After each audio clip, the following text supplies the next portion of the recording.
Hi everyone, welcome to part 2 of Khans Cubed. I'm Richard and I'm here with Millie. Nice to meet you. Millie's already gone through, if you've seen the other article you should click it, it's in one of these corners, about making a draft cube of Khans of Tarkir. But there's no point just talking about making one, we have to actually draft it, right? It is the whole point of having a cube, but not just a shelf decoration. So we gathered up 8 people that I knew, including myself and including you, and we decided to record you drafting your picks. We've flipped the script. Normally I'm interviewing people about what they picked. Today Millie's going to interview me about what I picked. So we're looking to see if this cube is achieving the feel of drafting Khans of Tarkir, just like you were ripping open the boosters of Khans of Tarkir. As close to reality as possible. That's what I'd call it a simulator cube. All right. Let's take a look. Let's see what I did. I opened some packs. That's a good start. All right. So, what were your first impressions when looking at this booster? So, I looked at the packs. It looked exactly like Khans. It was fairly well distributed, even though these are completely... So, they're completely random, but seeded. That's how it works, right? Yes. So, they would still have the normal number of commons, uncommons, and a rare or mythic that a typical pack would have. Yeah. So, it's the same ratios, but... Yeah, so the first one felt normal, and I take the Mardi Charm, I believe, because it's removal, and I want removal. So you weren't worried about taking a 3-colour card in Khans? I remember Khans that you can always make it happen in Khans, and if you can't, it doesn't matter, you lose 1 card. There wasn't anything that was that huge in that pack, so... No worries. It's Mardi Charm all the way. So when you're looking at a Khans pack, what's the thing that really gets you excited about a Khans of Tarkir pack? How about another charm? Another charm? So I'm looking for just good morphs, because if you end up being able to just play the deck, which is all morphs and all dual lands, that's a great archetype that works. But at this stage, I'm just looking for good cards. I'm not worried about colours at all in Khans. So not until later. Same as every draft, just take the most powerful pick. Yeah. But in some sets you wouldn't take a triple color card like that. No. But in Khans, yeah, you do it. So I took Mardi Charm, then Abzan Charm. I don't think there's many sets where you would do that. No, it is a charming part of the set. Get out. Yes. All right, so we've got 2 charms. Yep. Let's see what you go for third. That's not a charm. That's not even particularly a powerful card. Well, it's powerful if you can make the game go long. So I was looking at being more likely to be Abzan. So I brought to the front the cards which are good in Abzan. Checking what cards I actually had. Trying to remember what colours they were. Yep. If you can play a long game with Abzan, then the Parapet is great. But then there's this Burn Away here, and I'm like, oh... That's a great removal spell, but it's very expensive. So, do I want to push myself more towards the Mardu side or more towards the Abzan side? Completely different paths. And the Parapet one. The Parapet one, because I love playing that deck. And paid off. Look at this. Oh.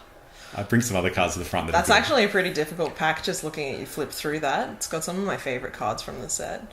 Like, Heir of the Wilds is just raw power level in terms of a creature, but there was an incremental growth that you passed. Oh, I throw the cards everywhere. But, yeah, so I was thinking in Abzan, like, what do you want? You just want an Heir of the Wilds, and because I took the previous pick looking to be more Abzan, I was just like, oh, this is great. This is what I want to do. For me, this pick was harder, because... I was thinking, what do you lose to as Abzan? So because Death Frenzy is a way to not lose to the warriors. Yes. So in my mind, it was I can take a land, a Throttle, or a Death Frenzy. Yep. So Death Frenzy will clean up a lot of the Mardu tokens in particular. There's a lot of token makers with the morphs in Mardu. But Throttle is one of the better removal spells of the set. It's true. Because the set actually, the removal was pretty low power level. And I could see the argument for taking the Throttle there. I did agonise over it, even though it's hard to tell by looking at my hands. I was making lots of faces, don't worry. and decided that I'd take the Death Frenzy. Just have the insurance policy against that deck. Absolutely. Followed up with a debilitating injury. One of the... when Khans of Tarkir first came out, I thought the debilitating injury was a completely garbage card. Yeah. Turns out it's a pretty good card, actually, for the set. Yeah, just kills all the morphs. That's the big thing that it does. Now, this pack doesn't really fit into the Abzan strategy. Horde Chief is a good card. And I think I'm probably going to take it. Were you tempted at all, do you remember, by the Dismal Backwater there? Yeah, I try as I'm doing this to pull the ones that I like to the front. Okay. So I did like that, but I didn't have anything to make it happen at the moment. Like I didn't have a Treasure Cruise or something like that I'd want to splash yet. So I went with the safer pick. Sultai Scavenger is a very solid card. So your green and black is looking very like... You're very firmly in... Well, not very firmly in green so much as perhaps black, but... Yeah, it's really hard at this point because you've got to think about which clan you're in, and I was kind of straddling a couple of clans. I could have at any point turned over to Sultai as well, especially here. There's a Singing Bell Strike, a removal spell. It's sometimes a bad removal spell. Sometimes a bad removal spell. You can also give your own creature vigilance, kind of. Yeah, very expensive vigilance. I think that's what I'm going to take because this is not me going, well, maybe I'm just going to be Sultai. Maybe it's just going to flip over. And Glacial Stalker this late tells me that that's what's going to happen. Mm-hmm. Oh, so here we have 2 Disowned Ancestors in the one pack, and this is where my booster collation method came in. So when the cube was made, I've organised all of the commons together, shuffled them up. I've organised all the uncommons together, shuffled them up, and then shuffled up the rares. As a result, because I've got 4 of each common available in the pool of commons, sometimes when I pull out the 10 random cards, you'll get some double ups there. Yeah. Did you find that was really kind of disruptive to the experience? No, that's the only one I remember. You saw I pulled them out and to try and show the camera that that's what happened. But I don't think it changes... It doesn't change the feel that much. Mm-hmm. There wasn't any packs which I thought, oh, this is all one colour either. So I think the randomisation is just... It happened to work this time. Did you notice both the cards I was thinking about wheeled there? The Burn Away and the Grizzly both came around. I didn't notice that. So I took the Burn Away and I was like, I guess I'm doing this thing. Burn Away wheeling was an interesting... It's hard to say if it's a sign or if people are... When doing a simulation cube like this, people often have certain memories of certain decks that they want to dive into and just be like... Just forcing it. Just force it. Try to chuck that one away. I don't ever want to play it. Rate as well. Get out of here. So just going through all my picks here, I think this is pretty solid, even though I don't have any lands. So at this stage, it's like... I need to get lands because otherwise this deck doesn't work. You have to have enough lands for you to be actually able to cast your cards. Otherwise, it's just garbage. Yeah, or you're going to have to either hope to get lucky with your mana draws or cut a lot of powerful cards that you picked. Yeah. Singing Bell Strike. Oh, hey, look at that. So I'll look at the rest of the pack, but I'm very black. It's pretty clear what you're interested in. I'm very, very black at this stage, and Necropolis Fiend is a huge bomb. Straight up bomb. Black Dragon, essentially. If you can cast it. And then once you cast it, if you can untap with it, you can basically kill something else. So it's great. And it's interesting that it's one of the delve spells that really gives you motivation not to delve for it as much as possible. Because just wait one more turn. You want cards to be able to activate the ability. You know, a thought did occur to me that we haven't seen another double up of some Jeskai Charm. Just want to get more and more. I could have had all of them. Oh, I think having up to 2 of a common appearing in a booster is okay, mostly because that does actually happen in drafts because of foils. Yeah, and I didn't try and simulate a foil slot in this cube. If 3 turned up in a pack, I think that's the point for me personally that it would be a little strange. Yeah. Yeah, I could see that happening. Yeah, and it affects signaling maybe at that point. Hey, look what we got here. So you pulled out the Lich Lord. Now the Lich Lord, I think, has a Reanimator effect. I don't recall. It's when you put cards in the graveyard, you get zombies or something like that, or counters on it. Something like that. I can't remember exactly. Savage Punch. Savage Punch is such a good card. I remember it. I remember it being great. It's probably not as good as I remember it being, but I remember it being amazing. There was a Goblin Slide there that I jiggled around, not doing Goblin Slide. Alright, so at this point, the triple land has to be very tempting for you, Yeah. considering your colours are just all over the place. Yeah, I'm definitely taking the tri-land there. It is the one that had blue in it, but I could get a treasure cruise, and that's what I would splash for a treasure cruise. Basically nothing else, I think. Yeah. There's the other burn away. And so I noticed it here, but I think, well, the other one wheeled. Why won't this one? Okay, so you were sort of mindful of the fact that there's only 2 burnaways available. Oh, definitely. Okay. Do you think that affected your, like, knowing that this was your only other chance to get a burnaway? I suppose when you've already got one, it's probably not going to bother you so much, but if the other one hadn't wheeled, perhaps... Then yeah, it would work in the reverse, and I would want to take it more because I know it wouldn't come back. And hello! Ooh. There's all these good cards. Like, I would play a Snowhorn Rider, but Butcher of the Horde is so good. At this stage, though, my deck doesn't have that many creatures in it, so it's hard to actually do the sacrifice. But who cares? A 5/4 flyer. End of the day, it's still going to hit people. That's a 4-turn clock right there. I think I'm checking what colours. So I pulled the blue out, saying if I don't play blue, if I'm playing black, am I playing white? I'm just trying to get a feel for where I actually am here. Because it was getting rather confusing. But I'm pretty sure it's Abzan with a bit of red is where we're at the moment.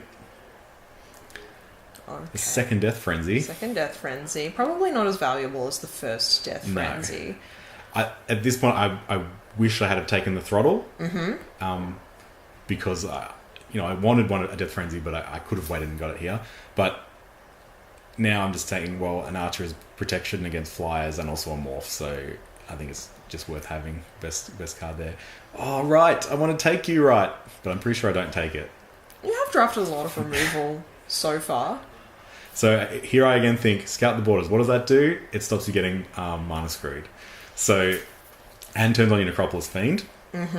And I'd have a Scavenger as well, so I'm like, I think Scout the Borders is going to be the best pick here. So this is interesting, because I was sitting not entirely opposite. I think I was sitting 3 seats down from you for this draft. And I kept seeing Scout the Borders and being like, I'll be able to wield this, because I was drafting Sultai pretty much from pick 1. And they just stopped coming. I'm sorry. I'm starting to see perhaps why. I took the Swarm there. Swarm is an excellent card. And what about Disown Ancestor? So that gives me some defense again against the... I think there's a War Behemoth as well. There's another... That's the Morph one, isn't it? Both, yeah. So Disown Ancestor was Outlast. Behemoth had Morph. Yeah, I always get Salt Road Patrol and War Behemoth confused. Yes. They look very similar to me for some reason. The Rough Rider coming back. Mida was looking very open. So here's where I'm like, I could take this big snake, or I could take the Rough Rider, or the Valley Dasher. I don't want to play the Valley Dasher in this kind of deck. No. So the Rough Rider is just a huge guy, so he makes it in. I mean, relatively, he's not actually that huge in this set because you've got Woolly Loxodons running around. Yeah. There's the Salt Road Patrol to confuse me. Yes, that is the Outlast one. Still a big butt, though. Oh, and then the biggest of butts. Yeah. The Rotting Mastodon is fine, slows down the game. And I think I just take the... So I think the person to my right ended up taking 1,000,000 banners. They had like a banner deck. Ah, okay. From what I can remember. Using that as a fixing. I remember in Khans, the banners being like your last resort for fixing. So if you couldn't get the lands, you would then play the little ice guy as the next worst thing. Yes, the embodiment of spring. That's the one that's like a little thing that ice is melting and the spring's coming through. And then finally you would play the banners after that. Oh, okay, so you were just avoiding taking them Yeah. entirely, despite being very comfortably in 4 colours. Yeah. Alright, that's interesting. I reckon I can get The excitement of seeing the High Sentinels this card. of Arishin. So I've already got a couple of Outlast cards. See me slam it. And so that card just becomes unreasonable. It's Yes. when you've already got a couple of Outlast cards. Just putting counters on, put a counter over here, counter over there.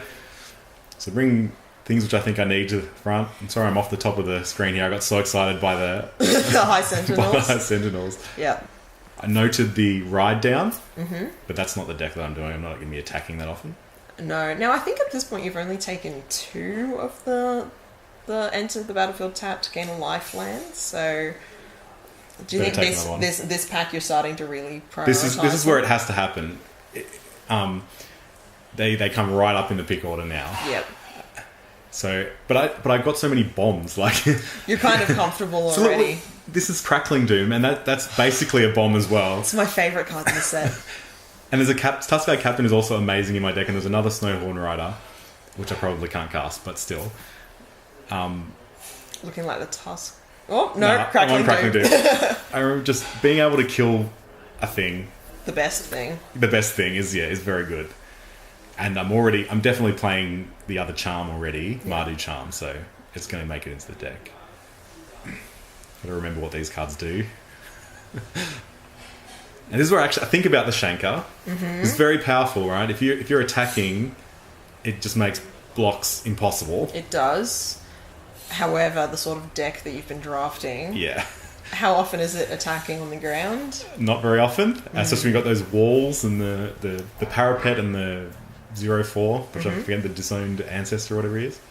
So I go with the 2/1 with First Strike, I believe it is. I can't remember what his name is either. Yep. The Outlast guy. Making my High Sentinels better as well. And here's a bunch of cards that I don't want to play.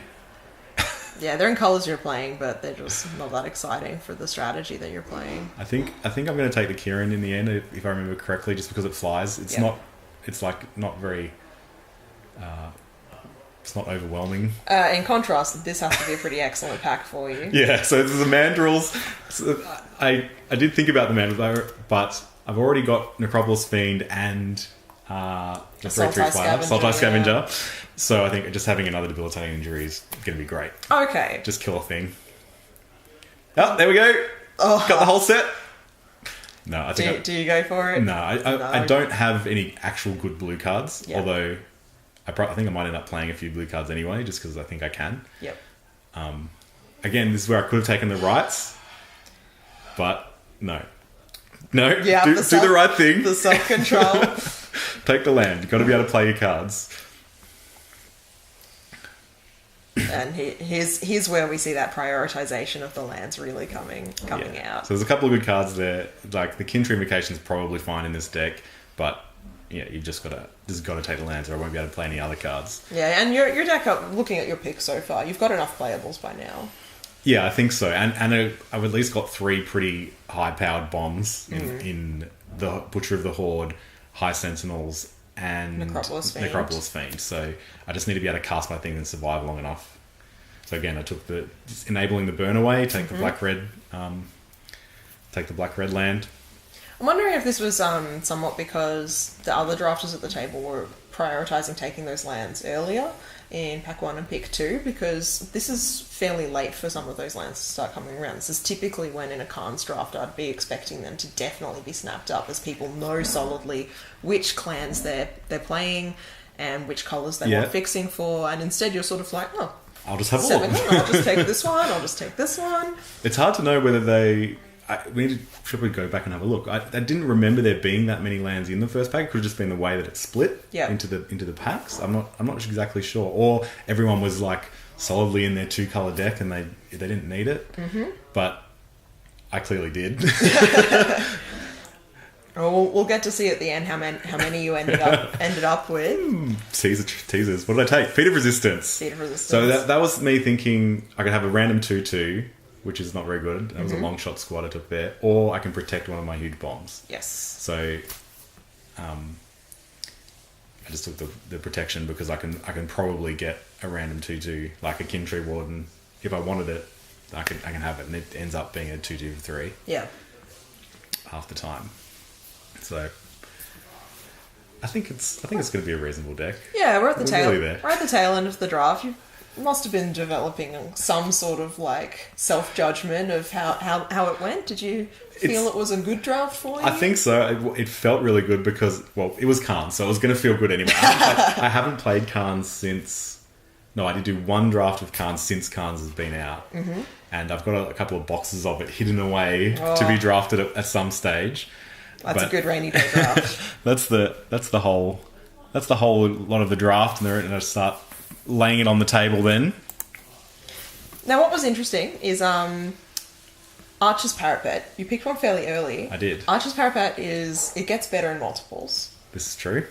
Did you see another Archer's Parapet? Not that I remember, but I remember there were a couple of packs where I just went, oh, High Sentinels, bam, and I didn't even look at the other cards probably. Yeah, I was sort of paying attention then, and I didn't see another one, which I'm not sure if that's a victim of the way that there's only 4 of each common in the cube, or sometimes that just happens in a draft. I think someone else was definitely Abzan, because I didn't see any of the Abzan guides, ever. Ah, okay, yeah. So there was someone taking all of those cards, and I didn't get them. So I was drafting kind of like some bad Abzan cards and then some really huge bombs. Mm-hmm. And whoever was the other drafter, I think, had all the like really solid cards like the Abzan Morph. Abzan Guide. Picked up the Parapet. Yeah, and the other parapets and things. I think that's probably reasonable. Well, we can have a look at the other decks, but we will get to have a look at the other decks later. But for now, this is the deck that you ended up making. Yeah, this is my deck. So I did take all the blue out. There was basically in the end, there was only Singing Bell Strike, I think, that was a card worth playing. Mm-hmm. So it's just not worth splashing for it. But as you can see in the top left there, ooh. Let's see. So that is 7 of the cards that will produce at least 2 colours. That Frontier Bivouac is essentially just another dual land in this deck. Another Rugged Highlands, or whichever one it is. Yeah. But yeah, they're all great. And it means I almost never had any mana problems. Mm-hmm. He's got... Combine that with the Scout the Borders occasionally getting you another land, mm-hmm. And a couple of morphs. I just never had a problem. So it was great. I didn't win. Well, spoilers. We haven't quite got to that point yet. Spoilers. But you weren't unsuccessful either. No, I didn't get crushed. And the times that I didn't win, it wasn't because I didn't have the colours, it was I didn't have any lands and I just couldn't do anything. So I mean, that's Magic. It happens. Welcome to Magic. But I think, this deck ended up great. Like, if I could play Khans and have a deck like this, it's not the best deck mm-hmm. that you could have, but it's really fun and it does all the things that Khans is known for, then I'd always be happy. Well, that was the impression that I was getting while watching you draft this, is seeing you just pick all of these multicolour spells and just immediately going for the most powerful card and the most fun card. That was why I loved Khans. This is why I wanted to make this simulation cube. And you've built the deck that represents why I loved Khans so much. Validates your choice. Exactly. Yeah, it's very, very good. So from my experience drafting this, I don't see that you need to change much in it, but this is only one data point. This is only one data point. So we did take a record of what each of the decks made in this particular draft were. And while I'll go into a bit more detail about them later, they were pretty typical of what I'd expect from a Khans of Tarkir draft. But what I'm going to explore in some later content will be some of the impressions that I got from interviewing some of the other players at the draft, because apparently there were definitely not so much draft choices that were affected, but gameplay decisions that were made that were a little bit different because they knew about the 1-ofs of each rare and the 2-ofs of each uncommon. Yeah. So by the time they'd seen a rare in one player's deck, then they moved on to somebody else who might have been sharing 2 of the same colours, and they just immediately went, oh, I just don't have to worry about that card. Yeah, it's almost like team drafting. You're like, I know all the cards. So exactly. Oh, that's great. So all of that stuff will be coming in another magical article to follow this one. So everyone should keep watching. Stay tuned. Stay tuned for that. But for now, I hope you enjoyed watching my draft and the impressions that Millie has had of her cube, and I hope you enjoyed it. I hope you can play it too. Get out there, get us some more data points. Tell us if you liked playing the simulation of the cube, and we will keep making more and more and making it better and making it into the best cube we possibly can. Absolutely, that's the goal. Righto. See you, everyone. Always be drafting.